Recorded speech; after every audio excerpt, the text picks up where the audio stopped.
ये what's up guys, welcome back once again. आज की कहानी किसी आम कहानियों की तरह नहीं बल्कि एक सच्ची घटना पर आधारित है, जो यहाँ में देखने को मिलता है ऑस्ट्रेलिया का एक रेतीला बीहड़, जहाँ पर हर साल हजारों लोग गायब हो जाते हैं और इनमें से आधे से ज्यादा मिल भी जाते हैं, लेकिन कुछ संख्या कभी नहीं मिलती, या फिर कुछ लोग जो कि हमेशा के लिए गायब हो जाते हैं। बहुत से लोगों ने इस बात का पता लगाने की कोशिश की कि आखिर वो लोग कहाँ गए, क्या उन्हें आसमान खा गया या जमीन निकल गई, लेकिन किसी को कुछ पता नहीं चला। उन्हीं खोए हुए लोगों का एक किस्सा हम आपके लिए लेकर आए हैं, लेकिन इस कहानी का अंत आपको पूरी तरह से चौंका कर रख देगा।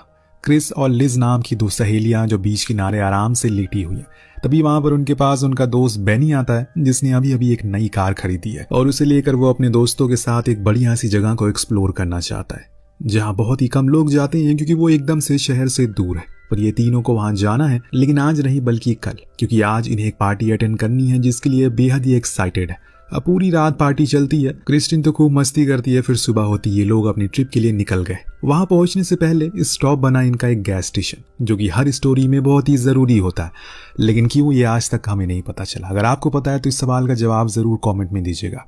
अब यहाँ बेनी हर चीज को रिकॉर्ड कर रहा था। इस दौरान उसे रायन नाम का शख्स गैस स्टेशन पर मिलता है, जिसके साथ वो काफी कुछ वीडियो शूट करता है और बताता है कि वो लोग वॉल्फ क्रीक जा रहे हैं, जो सुन उस शख्स के थोड़ी से हाव भाव बदल जाते, लेकिन वो ऐसा दिखाने की कोशिश करता है जैसे उसे कुछ पता ही नहीं हो। पर ये तीनों तो अपने में ही मस्त थे। इन्होंने अब रोड के साइड वाले रास्ते को पकड़ लिया, क्योंकि जहां ये जा रहे हैं वहां पर जाने के लिए सरकार की तरफ से कोई भी रोड नहीं बनाई गई है, पर कुछ लोगों को फिर भी वहां जाना होता है। अब ये जिस जगह पर पहुंचे हैं वो ऊपर से कुछ इस तरह से दिखती है। कुछ लोगों का कहना है कि यहाँ पर 1000 साल पहले अंतरिक्ष से कुछ आकर गिरा था, जिसके कारण ये गड्ढा बन गया।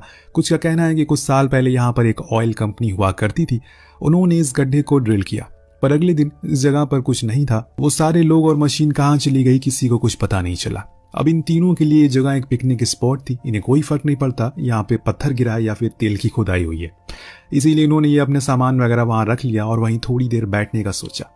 जब थोड़ी देर बीत गए तो इन्हें एहसास हुआ कि इन सभी की घड़ियां बंद हो गई है, जिसके कारण इन्हें समय का कोई अंदाजा हो ही नहीं पाता। अब इन्हें अंधेरा होने से पहले फौरन यहाँ से निकलना होगा, वरना देर हो जाएगी। लेकिन दोस्तों, अगर इतनी ही जल्दी तीनों यहाँ से निकल गए तो मजा कैसे आएगा। जी हाँ, इनकी कार भी स्टार्ट नहीं हो रही है, जिसको बेनी ने कुछ दिन पहले ही खरीदी थी। ये बात उसे बेहद ही अजीब लगती है कि ऐसा कैसे हो सकता है। अब कई घंटों की कोशिश करने के बावजूद भी कोई हल नहीं निकलता, इसीलिए आखिर में इन्होंने भी हार मान ली और फैसला लिया कि आज की रात वो यहीं पर इसी बीहड़ में गुजारेंगे, जो कि शायद थोड़ा खतरनाक भी हो सकता है, क्योंकि आसपास कुछ खूंखार जानवर भी तो हो सकते हैं, पर इसके अलावा इनके पास कोई चारा भी तो नहीं है। रात होने पर बेनी अपनी डिस्कवरी पर देखी गई बातें सभी को बताने लगता है, जिसमें एक तो ये थी कि उसे ऐसा लगता है कि शायद उनके पास कोई यूएफओ होगा, इसी वजह से हर बैटरी से चलने वाली चीज बंद पड़ गई, ऐसा उसे लगता है।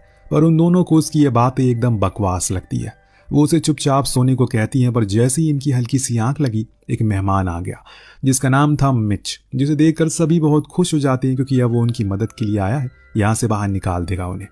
पर दोस्तों, ऐसा मुमकिन नहीं हो सकता, क्योंकि वो कार ठीक ही नहीं हो पाई। इसीलिए मिच ने कहा कि अभी वो साउथ की ओर जा रहा है, पर जब कल सुबह लौटेगा तो उनकी मदद करने के लिए वापस आएगा और तब तक वो यहीं पर रेस्ट करे। लेकिन लिजी का कहना है कि अगर वो उन्हें अपने साथ ले चले तो अच्छा होगा, क्योंकि ये जगह एकदम सुनसान है, ऐसे में उन्हें खतरा हो सकता है। तो वो मान गया और कहा कि ठीक है। इसके बाद उसने इनकी कार को टो किया, फिर लेकर गया एक बूढ़े अबैंडन्ड माइन में, जहां पर सालों से कोई नहीं गया। इन लोगों का प्लान था कि वहीं आज की रात गुजारेंगे, फिर सुबह निकल जाएंगे। तो मिच ने तीनों को ही पानी दिया, कुछ खाने पीने को, और फिर अपने बारे में कुछ बातें बताई, मतलब कि खुद के मुंह से खुद की तारीफ करना। उसका कहना था कि उसका कोई घर नहीं है, और जब वो इस रूट से गुजरता है तो इसी माइन पर रात में ठहरता है। उन्हें घबराने की कोई जरूरत नहीं है। इतना कहकर वो उन लोगों की कार को ठीक करने में लग गया। तब लिज उसके पास आया और उसका शुक्रिया कहा, क्योंकि वो तो उन्हें जानती भी नहीं है, लेकिन फिर भी वो उनकी मदद कर रहा है। मिच कहता है कि ऐसी कोई बात नहीं है, वो लोग घबराए नहीं, कल सुबह होते ही वो सभी अपने घर पहुंच जाएंगे। ये सुन लिजी काफी खुश हुई और फिर जाकर सो गई। पर ये उनकी आखिरी सुकून भरी नींद थी, क्योंकि इसके बाद कुछ ऐसा शुरू होने वाला है जो देख आपको भी यकीन हो जाएगा कि आखिर क्यों किसी अनजान शख्स पर कभी कोई भरोसा नहीं करना चाहिए। जब सुबह सुबह लिजी की आंख खोली तो उसने देखा कि उसके हाथ पैर तो बंधे हैं और वो भी किसी रूम में है। बाहर जब उसने मदद के लिए पुकारा तो दूर दूर तक सिर्फ सन्नाटा था, कुछ नहीं थी जो चीज अब उसे अंदर से डराने लगती है। ऊपर से उसका दोस्त अब कहीं दिखाई नहीं दे रहा है। क्या ये कोई प्रैंक है? लिजी को लगा कि शायद कुछ देर बाद उसकी कोई मदद के लिए आ जाएगा, इसीलिए उसने इंतजार करना सही समझा। पर सुबह से शाम हो गई और फिर रात। ना तो किसी की आवाज आई और ना ही कोई मदद के लिए वहां पर आया। यानी कि ये सच में हकीकत है, कोई प्रैंक नहीं है। इतने में उसके दोस्तों को आ जाना चाहिए था, अब तो उसे कुछ करना होगा। उसने सबसे पहले वहां पर पड़ी एक नोकीली सी चीज से अपने हाथ पर बंधी रस्सी को काटा। हालांकि इसमें उसे काफी तकलीफ हुई, लेकिन फिर भी उसे जैसे तैसे करके खुद को आजाद कर ही लिया। फिर खिड़की से कूदकर बाहर आई, अपनी कार को देखा तो उसके अर्जे पुर्जे तो बाहर निकल कर रखे हुए थे, जो शायद जानबूझकर किया गया काम था। इसीलिए उसने सबसे पहले खुद के जूतों को पहना। इतनी में उसे क्रिस्टिन की चीखने की आवाज सुनाई दी। वो फौरन उस ओर गई और जो नजारा उसने देखा उसके तो रोंगटे खड़े हो गए।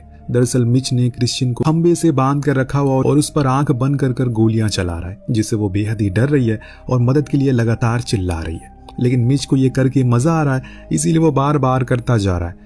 पर वो यही नहीं रुकता, उसने अब उसके साथ गलत काम भी करना शुरू कर दिया, जो लिजी से देखा नहीं गया। उसने क्या किया, बाहर खड़ी कार में आग लगा दी, जिससे वहां पर एक जोरदार धमाका हुआ, जो सुनकर वो बाहर आ गया और लिजी छुप गई ताकि वो उसे देख ना सके। और होता भी ऐसा ही है।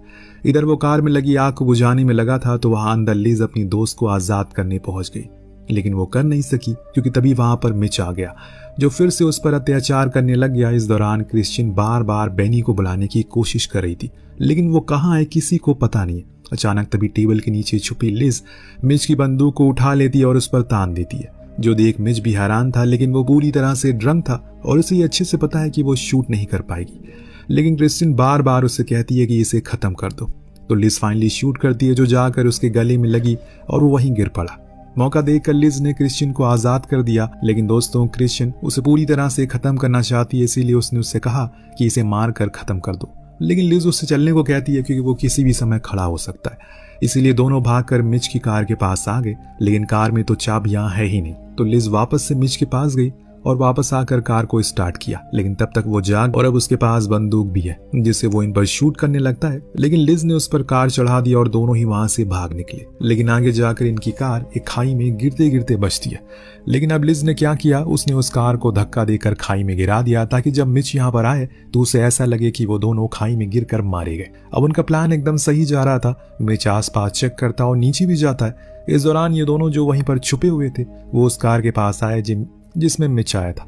लेकिन अफसोस कि वो कार की चाबियां अपने साथ ले गया। पता लगने पर क्रिश्चियन अपनी हिम्मत तोड़ देती है, क्योंकि उसे अब ऐसा लगने लगा है कि वो दोनों जिंदा नहीं बचेंगे। बेनी को तो उसे कब का मार दिया होगा, क्योंकि उसे ये काम करने में बेहद मजा आता है और हम तीनों उसके पहले के शिकार नहीं, बल्कि वो ये काम सालों से करता हुआ आ रहा है और इसीलिए अब खुद को उसके हवाले कर दो ताकि एक आसान मौत मिल सके। उसकी ये बातें सुन लिजी उसे शांत रहने को कहती है, क्योंकि इतनी आसानी से वो हार मानने वाली नहीं है, उसे लड़ना है। इसीलिए उसने उसे वहीं एक जगह पर रुकने को कहा। खुद बेनी को वो ढूंढने गई उसी माइन में। अब यहाँ उसकी हिम्मत की तो दाद देनी पड़ेगी। उसके पास मौका था, वो भाग सकती थी, लेकिन अपने दोस्त को बचाने के लिए वो वापस आई।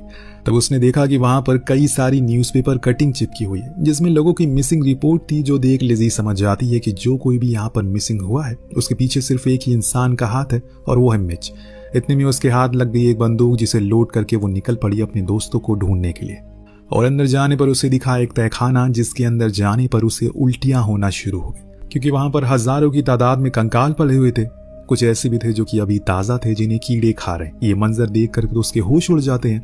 वो चीखते हुए बाहर निकली और पहुंच गई गैराज वाले एरिया में, जहां पर उन्हीं खोए हुए लोगों की चाबियां थी और कार भी।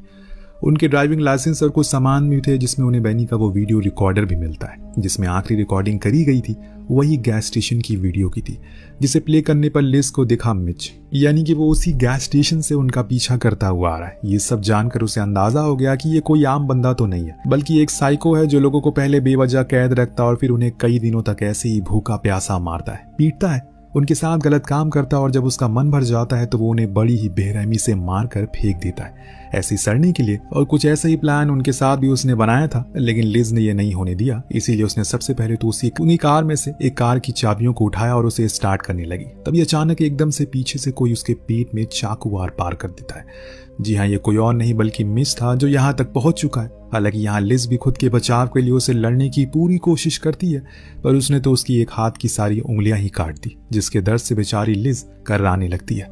यहाँ वो दरिंदा तो बोलता है कि तुम इतने में ही रोने लगी, ये तो कोई दर्द नहीं है, असली दर्द तो अब मैं तुम्हें देने वाला हूँ। इतना कहने के बाद वो उसके पेट में चाकू डालकर उसे पूरी तरीके से घुमा देता है, जिससे लिज की सारी अतड़ियां घूम जाती है।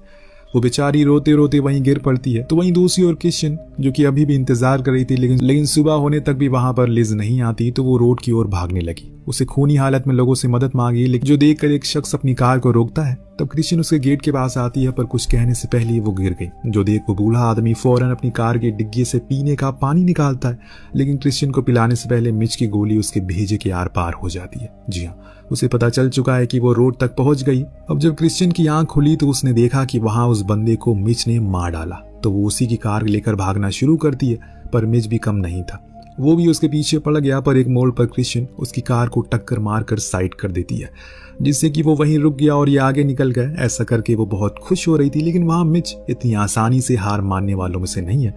वो वहीं से स्नाइपर से उसकी कार पंचर कर देता है, जिसके बाद वो पलट जाती है और तब वो उसके पास दोबारा जाता है। इस बार वो उसके सर में कई गोलियां मारता है, जिससे कि उसका भेजा तक बाहर आ जाता है। दिन वो उसी बूढ़े आदमी दोनों की लाशों को उसी कार में रखकर जला देता है, ताकि सबको लगे कि ये एक हादसा है। सीन शिफ्ट होकर पहुंचता है बेनी पर, जो कि अभी भी जिंदा है, पर बहुत ही बुरी हालत में है। उसे मिच ने कीलों से गाड़ रखा है, जिसे आजाद होने की वो भरपूर कोशिश करता है, लेकिन हर बार उसके हाथ निराशा ही लगती है। लेकिन अब उसे किसी भी तरह आजाद होना है, और इसीलिए उसने सभी दर्द को भुला दिया। एक ही झटके में उन दोनों कीलों को अपने हाथों से निकाल कर वहां से भागने में कामयाब हो गया।